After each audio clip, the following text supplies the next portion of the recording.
ये जैसे चेहरे हैं ये आप बनाते जाइएगा, मैं बताता जाता हूँ, आपके चेहरों को वैसा बनाता जाइए, क्योंकि ये बनेंगे चेहरे जब आप किसी से बात करेंगे तो सामने वाले का चेहरा ऐसा बनेगा। आप देखिए जब स्कूल डेज में होता था, जब टीचर पूछती थी अच्छा बताओ बेटा इस क्वेश्चन का क्या आंसर है, तो बच्चे को अगर याद नहीं होता था तो ब्लैंक हो जाता था। आपसे भी कोई कुछ पूछ लेता है या बोलने के लिए अचानक बुला लेता है तो आप ब्लैंक हो जाते हो। आप कहते हो कई बार कि यार मेरे को समझ में नहीं आ रहा मैं क्या बोलूं। तो ब्लैंक होने का मतलब है आप जब किसी को समझा रहे हैं तो आप उसका चेहरा देखिए, वो कहीं एक टकटकी बांधे देख तो नहीं रहा आपको, बिल्कुल ब्लैंक तो नहीं हो गया। कई बार लोग बिल्कुल ऐसे देखते हैं जैसे उनको कुछ समझ में नहीं आ रहा, और हम इतने जोश में होते हैं, हम बताए जाते हैं कि पर्ल वाइन कैसे पैदा हुआ, कब इसने बच्चे पैदा किए, कब ये पैसा लेकर के आया, कितने कितने पैसे इसने बांटे। हम ताव में आकर के बताते जाते हैं और सामने वाला ब्लैंक होता है, वो शून्य होता है, बिल्कुल भी पता नहीं चल रहा होता है। तो आपको ब्लैंक चेहरे वालों को पहचानना है, वो बिल्कुल स्ट्रेट देखते हैं, चेहरे पर कोई हाव भाव नहीं होता उनके। तो ऐसे लोगों को पहचानिए, उनको जगा लीजिए, थोड़ा सा हिलाइए और उनको जगा लीजिए कि भाई साहब जागिए जरा, मैं क्या बता रहा हूँ आप सुनिए। तो वो शायद थोड़ा सा प्रेजेंट में आएगा, वरना वो इधर उधर लॉस्ट रहेगा। तो जितने लोग लॉस्ट रहते हैं वो ब्लैंक रहते हैं। खुश आदमी आप चेहरा बना के देखिए, आप जब खुश होते हैं तो बिल्कुल ऐसे ही हंसते हैं। खुश आदमी का चेहरा आपके सामने, वो दांत भी दिखाई देंगे, खुशी में दांत भी दिखाई देते हैं। तो आप जितने लोगों से भी बात करें आप उनके चेहरे को जरूर ऑब्जर्व करें, अगर वो खुश हैं तो उनके दांत जरूर दिखाई देंगे। लाफिंग का मतलब होता है जोर जोर से जो खिलखिला के हंसते हैं। खंडेलवाल साहब आते हैं, आपने देखा होगा, उनकी लाफिंग देखी होगी। मैं हमेशा उनकी लाफिंग की तारीफ करता हूँ, क्योंकि वो उसकी वजह से पहचाने जाते हैं। तो आप जो हंसते हैं, खुल के हंसते हैं, वो दिल के बड़े साफ साफ लोग होते हैं। तो आप देखिए अगर आप किसी कस्टमर के पास पहुंच गए तो ये बिल्कुल एकदम हंसी वाला जो चेहरा होगा, एकदम सिर्फ चेहरा ही हंसने वाला नहीं होगा, वो हंससे भी बड़ा लाउड है। तो जो जोर से हंसेंगे इसका मतलब वो जरूर आपसे फंसेंगे। आप हंसने वाले लोगों के साथ में बिल्कुल रिश्ता अच्छा बनाइए, क्योंकि वो आपके बिजनेस प्रोस्पेक्ट हो सकते हैं, वो आपके साथ लॉन्ग टर्म में बिजनेस कर सकते हैं। कुछ लोग शर्मीले होते हैं, आप उनसे कुछ भी बात करेंगे वो कुछ ठीक से जवाब ही नहीं देते, वो शर्माते रहते हैं। तो शर्माने वाले लोगों के हाव भाव देखिए, बालों की गर्दन और आंखें जो है वो झुकी हुई होती हैं। तो जब शर्माने की बात आती है तो हम लड़कियों की उपमा देते हैं कि लड़कियां देखो कितना अच्छे से शर्माती हैं, लड़के तो शर्माते ही नहीं है। ऐसा नहीं होता, लड़के भी शर्माते हैं। आप देखिए कि कोई खूबसूरत सी लेडी सामने खड़ी हो जाए या कोई लेडी का फोन आ जाए तो फोन पे भी लोग शर्मा शर्मा करके लेट के टेढ़े होकर के बात करना शुरू कर देते हैं। तो आप बिल्कुल शाय लोगों को भी पहचाने, कई लोग थोड़ा सा रिजर्व रहते हैं, शर्माते हैं, तो आप ऐसे लोगों के साथ भी ठीक से डील कर सकते हैं। कनिंग, कई लोग बड़े चतुर होते हैं। आप देखिए उनकी आंखें जो है राइट साइड में ऊपर की तरफ उठी हुई होती हैं। आप देखिए आपकी भवें जो हैं, जो आईब्रोज हैं, वो ऊपर की तरफ उठी हो जाएंगी और जरा गर्दन टेढ़ी करके शाणे बन के जैसे रहते हैं। चालाक होते हैं, चतुर होते हैं कई लोग। तो आप चतुर लोगों को भी पहचाने, अगर वो आप बात कर रहे हैं और उसकी गर्दन जरा सी अकड़ी हुई है, जरा से भवें उसकी तनी हुई है, राइट साइड में अप साइड में है, तो चतुर आदमी है। आप ऐसे लोगों को भी डील करते हैं तो उन्हें पहचानिए जरूर। हेजिटेंट, जितने भी शर्माते हैं, कई बार हेजिटेंट, झिझक होती है कई लोगों की कि क्या बोल रहा है ये आदमी। आप मुंह बना के देखिए जिस तरह से इसने बनाया हुआ है। आप देखिए हेजिटेंट जो होते हैं ना, वो झिझकते हैं किसी भी चीज को कहने में, नहीं नहीं नहीं ठीक है दूर ही रहो, बताओ मत, अभी नहीं चाहिए, कल आना, अभी नहीं करना है मुझे। तो ऐसे लोग जो झिझक वाले होते हैं आप उनके चेहरों को भी पहचानना सीखिए, क्योंकि आप अपनी राम कहानी सुना रहे हैं लेकिन सामने वाला इंटरेस्टेड भी है कि नहीं है, तो आप उसकी झिझक को भी देखिए, उसके चेहरे से वो दिखाई देती है। देखिए बोर होने वाले लोग, आप बताएंगे, आप बड़ा रस ले लेकर के बता रहे हैं और बंदे बोर हो रहे हैं, मुंह लटका करके बैठे हैं, और आपको लग रहा है आप पर्ल वाइन बता रहे हैं, आप 1400 करोड़ रुपए का प्रोजेक्ट, 3000 करोड़ रुपए की बात कर रहे हैं। अरे भैया वो बोर हो रहा है, आपको ये भी देखना है। आप जब किसी से बात करें तो आप देखें उसके चेहरे से एक्सप्रेशन कैसा आ रहा है। अगर वो बोर हो रहा है तो मुंह लटका के बैठा होगा, उसको उसके उस पोस्चर को चेंज करना पड़ेगा आपको। उसकी बोरियत को हटाइए आप, जब आप उसकी बोरियत को हटाएंगे तो आपकी बात सुनेगा, तो आपका प्रोस्पेक्ट बनेगा। तो बोर लोगों को भी समझे। क्रम्पी, आप ये देखिए, ये घूर करके देखने वाले लोग हैं, ये काफी लोग आप बता रहे हैं और ये बिल्कुल ऐसे ताड़ते हैं आपको कि ऐसा कैसे बता रहा है भाई, ये जरूरत ही नहीं है। तो ये घूर के देखने वाले अलग हैं।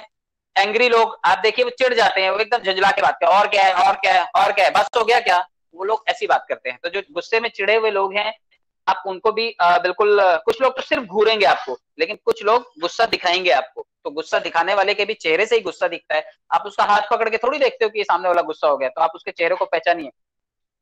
फायर्स, ये थोड़ा ज्यादा एग्रेसिव लोग होते हैं। आप इनको देखिए कि ये दूर से ही ये कहते हैं कि मेरे से 50 कोस दूर रहना, तुम मेरे पास नहीं आने का, अगर तुम आए तो ये एक्चुअली नेगेटिव कस्टमर वाले टाइप के लोग होते हैं, चिल्ला पकड़ बहुत मचाते हैं। तो ऐसे लोगों से भी आपको समझ के रहना है। आप कई बार कहते हैं कि नहीं सुन तो लो, अरे भाई बता रहा हूँ आपके ही फायदे का है, लेकिन वो सामने से आपको कहता है कि भाई देख दूर ही रहना, मेरे अंदर 440 वोल्ट का करंट चल रहा है, अगर तू आया तो तेरे को भी झटके लगेंगे। तो ऐसे लोगों से भी आपको चेहरे से उनके हाव भाव परखने हैं। और उनसे अपने आप को बचाना है। कंफ्यूज्ड, आप पूछ लीजिए किसी को बताने के बाद, अच्छा क्या समझ में आया? आधे से ज्यादा लोगों का दिमाग तो कंफ्यूज ही रहता है, अरे क्या समझ में आया? वो फास्ट ट्रैक इनकम को वो ऑटो पूल में घुसा देंगे, ऑटो पूल को वो टीम परफॉर्मेंस में घुसा देंगे, ये अपने डॉक्टर डेनियल जॉनसन साहब को फेसबुक का सीईओ बना देंगे या गूगल का सीईओ बना देंगे, और या कहीं और लेकर के चले जाएंगे। वो कंफ्यूज ही रहते हैं। उनसे पूछो कि भाई साहब आप करते क्या हो, कुछ समझ में आया क्या?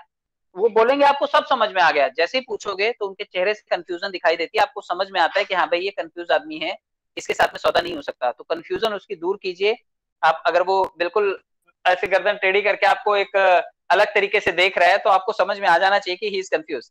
डिस्गस्टिंग, कई लोग बड़े गंदे होते हैं, तो आपको ये भी देखना है कि जो डिस्गस्टिंग लोग होते हैं आपको उनसे भी थोड़ा सा डिस्टेंस मेंटेन करके रखना है। आप कई लोग जो पसंद नहीं करते, उनको हर चीज गंदी लगती है, आप बताओगे उनको वो भी गंदा लगेगा, वो कुछ करेंगे उनको वो भी गंदा लगेगा। शी डिस्गस्टिंग, क्या प्लान है ये, बिल्कुल पसंद नहीं आया मुझे। तो वो लोग ऐसे एक्सप्रेशन देते हैं, आप उनको पहचानिए। मैं ये अगली लाइन बता करके मैं क्लोज करूंगा, क्योंकि इसके बाद भी बहुत कुछ है, मैं आपको वो नेक्स्ट सेशन में बताऊंगा। कई लोग अंधेरा पसंद होते हैं। अंधेरा पसंद मतलब बिल्कुल उनको कुछ लेना देना नहीं होता, उनका उनका जीवन जो होता है ना बिल्कुल बिल्कुल ब्लैक एंड व्हाइट मूवीज की तरह होता है। उनके जीवन में कोई रस नहीं होता, उनके चेहरे पर कोई एक्सप्रेशन नहीं, आंखों में कोई हाव भाव नहीं, वो सिर्फ और सिर्फ अंधेरे वाले आदमी होते हैं। मतलब अंधेरे वाले आदमी का मतलब ये नहीं कि लाइट बंद करके रखते हैं, मतलब उनके जीवन में कोई रस नहीं होता। आप जोक सुना दो वो फिर भी नहीं हंसते, आप कुछ बता दो काम के बातें, वो उसको भी पसंद नहीं करते। तो ऐसे लोगों को भी आपको पहचानना है, जिन जो बिल्कुल न्यूट्रल होते हैं, कोई प्रतिक्रिया नहीं देते। क्राइंग, कुछ लोग सिर्फ रोते रहते हैं, कुछ भी बता दो, अच्छा बता दो बुरा बता दो, उनका काम है रोना। डेनियल जॉनसन 30 रुपए दे दे तब भी रोएंगे, वो 3,000 करोड़ दे दे वो तब भी रोएंगे। वो कहते हैं ऐसे कैसे दे सकता है, उसका ऐसे कैसे हो गया?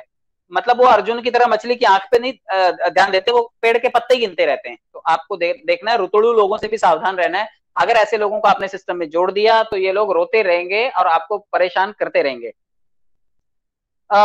एक और होते हैं दुखी आत्मा, जिनके हाथ से उनको लगता है मेरे हाथ से चला गया। आई ड्रॉप द आइसक्रीम, मतलब आपके हाथ से आइसक्रीम थी और वो निकल गई। आइसक्रीम, ये जो पीछे 2020 बोनांजा था ना, वो आइसक्रीम थी, वो हमारे हाथ से टपक गई। और जितने लोगों के भी हाथ से मौका निकल जाता है वो ऐसे ही रोते हैं फिर। तो आप लोग ऐसे लोगों के भी चेहरों से पहचान सकते हैं। ये लोग शुरू में आपको मना करेंगे, लेकिन बाद में आपको रोते रोते दिखाई देंगे, कहेंगे हाय मेरे हाथ से मौका निकल गया।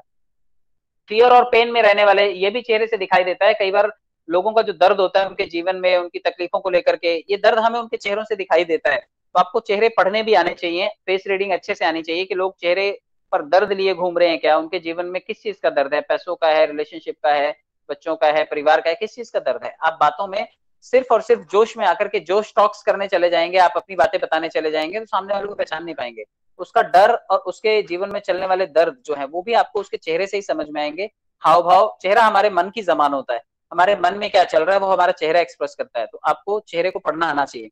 होपलेस, कई लोग बिल्कुल होपलेस होते हैं, उनसे कोई भी बात करो, कोई भी कंस्ट्रक्टिव बात करो, वो सिर्फ और सिर्फ नेगेटिव अप्रोच रखते हैं। वो चेहरे से भी ऐसा दिखाते हैं कि कोई उम्मीद नहीं है, तुम्हारा प्लान कुछ भी नहीं है, ऐसे तो 36 प्लान पड़े हुए मेरे पास। तो वो लोग बड़ी होपलेस वाली बातें करते हैं। मतलब आप कितना भी उत्साही हो जाएं, आपके उत्साह को वो जीरो कर देते हैं। ऐसे चेहरों का भी कई बार, ऐसे चेहरे, ऐसी शक्लें देख करके हमारे को टेंशन आता है कि यार ये साला कैसा रिएक्ट करता है ये आदमी। तो आपको चेहरे जो होपलेस लोग हैं उनसे दूरी बना करके रखनी है और उनके चेहरों को पढ़ना आना चाहिए। और थिंकिंग, जो हमेशा सोचने में रहते हैं, ये मुंगेरी लाल के हसीन सपनों की तरह है कि ये सिर्फ सपने देखते रहते हैं, डे ड्रीमर्स होते हैं। आप कुछ और बताएंगे, ये किसी और दुनिया में होंगे। आप उनको बार बार नॉक करना पड़ता है कि बेटा यहीं पर रहो, जरा सुन लो क्या बता रहा हूं मैं, भाई साहब आप सुन लीजिए क्या बता रहा हूं मैं। तो जो थिंकिंग में रहते हैं हमेशा, उनके चेहरे से भी आप उन्हें समझ सकते हैं कि ये आदमी कहीं और देख रहा है, ये फ्यूचर में देख रहा है। उसकी आंखें ऊपर की तरफ तनी हुई होंगी और उसकी जो उंगलियां है ना वो चेहरे पर कहीं ना कहीं लगी हुई होंगी। आप जैसे ये थिंकिंग वाला फेस यहाँ पर है, आप देखिए जब आप सोचते हैं तो कहीं ना कहीं आप अपनी दाढ़ी के ऊपर, अपनी चिन के ऊपर इसी तरह से वी शेप में हाथ रखते हैं या फिर उंगली रखते हैं और आप अपनी आंखों को जो है वो ऊपर की तरफ करके सोच रहे होते हैं। तो आई होप सो आपको इतनी बातें समझ में आई होंगी, क्योंकि टॉपिक बहुत लंबा हो